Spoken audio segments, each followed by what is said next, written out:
तौबा, इतनी तबाही। क्या हुआ आदिया? यार अमार, ये तुमने नहीं देखा जो मरी में ये वाकया हुआ है, इतने लोग मर गए। हाँ यार, वो तस्वीरें मैंने भी देखी है यार। वैसे मैं बहुत डर गया हूँ, बर्फ़ इतनी भी ख़तरनाक हो सकती है। हाँ, बर्फ़ इतनी ही ख़तरनाक है। यार हम दोस्त भी जाते रहते हैं मरी में, हमने तो आम जैकेट्स पहनी होती हैं, कोई इतना एहतमाम तो किया नहीं होता। तो इन लोगों की कैसे डेथ होगी बर्फ़ की वजह से? उनकी डेथ बर्फ़ से नहीं हुई, असल में उनकी डेथ गाड़ी में चलते हुए हीटर की वजह से हुई है। उन्होंने गाड़ी में हीटर ऑन किया, उसकी वजह से कार्बन मोनोऑक्साइड गैस जो है वो खारिज हुई और उनके दम घुट गए, क्योंकि कार्बन मोनोऑक्साइड से इंसान के अंदर ऑक्सीजन ख़त्म हो जाती है। तो अगर वो हीटर ना ऑन करते और गाड़ी से बाहर निकल आके खड़े होते तो वो बर्फ़ से उनकी मौत हो जानी थी? नहीं, उसके लिए भी एहतियाती तदाबीर हैं। तो बताओ फिर मुझे।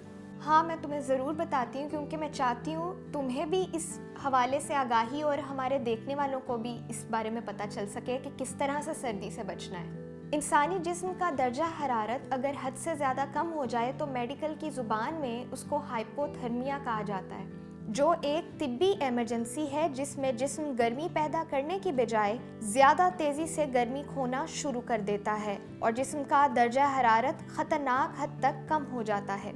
इंसानी जिस्म का अमूमी दर्जा हरारत तकरीबन 98.6 डिग्री फ़ारेनहाइट या 37 डिग्री सेल्सियस है, जबकि इसके 95 डिग्री फ़ारेनहाइट या 35 डिग्री सेल्सियस तक गिरने को हाइपोथर्मिया कहा जाता है। अमरीकी तहकीकी इदारे मेयो क्लिनिक के मुताबिक इंसानी जिस्म का दर्जा हरारत गिर जाने की सूरत में दिल, असाबी निज़ाम और दीगर अज़ा आमतौर पर काम नहीं कर सकते और अगर इलाज ना किया जाए तो हाइपोथर्मिया दिल और निज़ाम तनफ़ुस की मुकम्मल नाकामी और आखिरकार मौत का सबब बन सकता है। कार्बन मोनोऑक्साइड एक बेरंग, बेजायका, बगैर बू वाली गैस है। इसमें सांस लेना मुहलिक या तवील मुद्दती सेहत के मसाइल का सबब हो सकता है। कार्बन मोनोऑक्साइड जहर की अलामात दीगर बीमारियों से मिलती जुलती हो सकती हैं, जैसे फूड पॉइजनिंग या बगैर बुखार वाला फ्लू। इससे बचने के लिए क्या करें?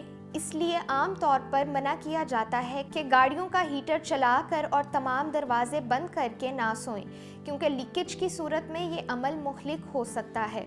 आम हालात में भी ये मशवरा दिया जाता है कि कार्बन मोनोऑक्साइड जहर से बचने के लिए आप कार के खराज के निज़ाम की साल में एक बार ज़रूर जांच कराएं और अगर आप गाड़ी के पिछले दरवाजे को खोलें तो कार की खिड़कियों और शीशों को भी खोल दें ताकि हवा बाहर निकलती रहे, क्योंकि अगर सिर्फ पिछला दरवाज़ा खुला होगा तो ऐन मुमकिन है कि एग्जॉस्ट से निकलने वाली गैस कार के अंदर खींची चली आएगी।